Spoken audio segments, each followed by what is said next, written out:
Mary, Zainab, मेरी जान अभी पता चला, क्या हुआ? मैरी इस वक्त मैं भी उमर की खैरियत का इंतजार कर रही हूँ।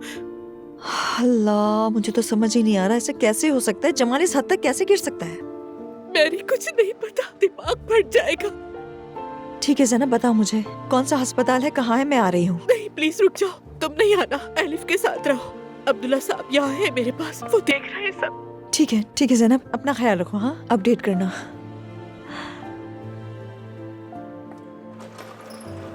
अब्दुल्ला साहब कैसा है वो? अल्लाह का शुक्र है, ठीक है। रूम में शिफ्ट कर रहे हैं, उसे ऑपरेशन की जरूरत नहीं। ओह शुक्र खुदा का।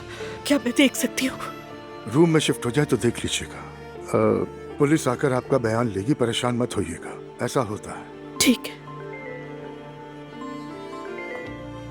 मरियम बेगम, शुक्र है उमर ठीक है। अल्लाह का शुक्र है अब्दुल्ला साहब, दिल को सुकून मिला। ठीक है, खबर देते रहिएगा, जल्द सेहतयाब हो।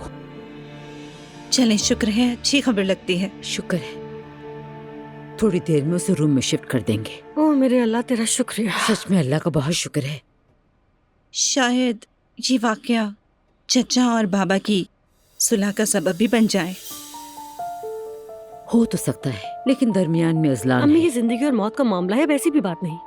यानी आप सही कह रही हैं अम्मी, मैं इस मामले में अजलान पर भरोसा नहीं करती। मैं भी नहीं करती, कभी नहीं। पता नहीं हमारे घर में आजकल चल क्या रहा है, हर रोज कोई ना कोई नया वाकया। जो कुछ भी हुआ सब ज़ैनब साहिबा लोगों की वजह से। उमर तो आज अपनी जान से हाथ धो बैठता। अम्मी देखिएगा, ये अगले महीने फिर शादी करेंगे, फिर दोबारा तलाक ले लेंगे, देख लीजिएगा। अल्लाह ना करे, अल्लाह उमर को हमेशा उससे दूर रखे, मेरी यही दुआ है। अम्मी वो उनसे मोहब्बत करते हैं। इतनी उम्र